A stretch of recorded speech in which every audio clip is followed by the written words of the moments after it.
Final thoughts and moving tips for Tuscaloosa, Alabama.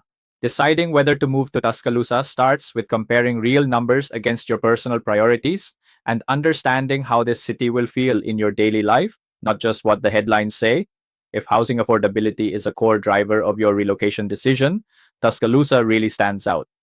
With the median home sale price near $285,000, housing here is significantly less expensive than in many U.S. urban markets, and effective property tax rates around 0.40 to 0.45% of assessed value keep long-term carrying costs low.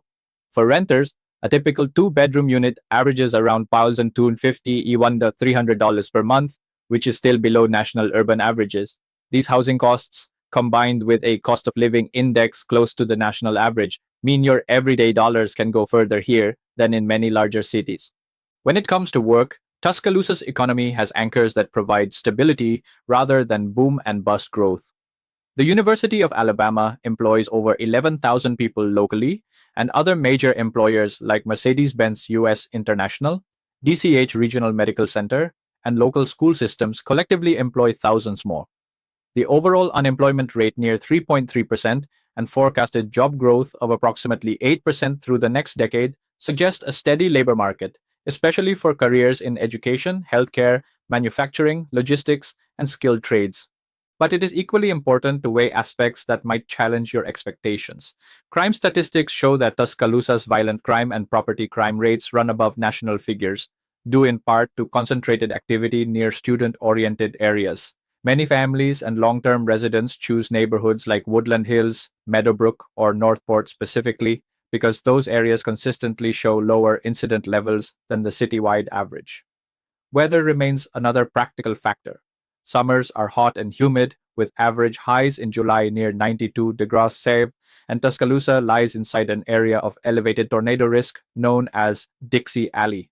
Heavy rainfall and occasional flooding in low-lying areas can also impact certain neighborhoods, so understanding local topography matters if you're buying a home.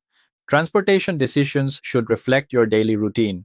Over 80% of commuters drive themselves to work, and public transit outside the campus-focused Crimson Ride system is limited. However, the average commute time of about 23 minutes is shorter than many U.S. metro averages, reducing time spent in traffic and potentially lowering fuel and maintenance costs. Education is a distinctive asset if you value academic resources. The Tuscaloosa City Schools and Tuscaloosa County Schools show graduation rates in the low 90%, and the University of Alabama's enrollment exceeding 42,000 students makes the city a regional educational hub.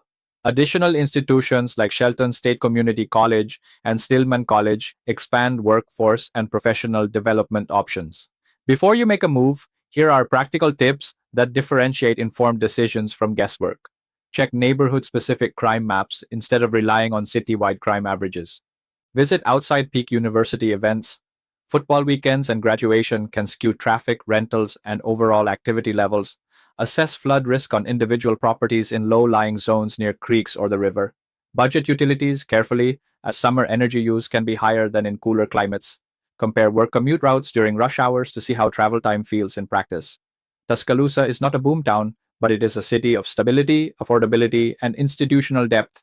For households prioritizing predictable living costs, short commutes, and steady employment anchors, it's a compelling relocation choice. For those chasing rapid wage escalation or coastal amenities, the trade-offs are real and worth weighing carefully. Your decision should match your long-term goals, not just headline appeal.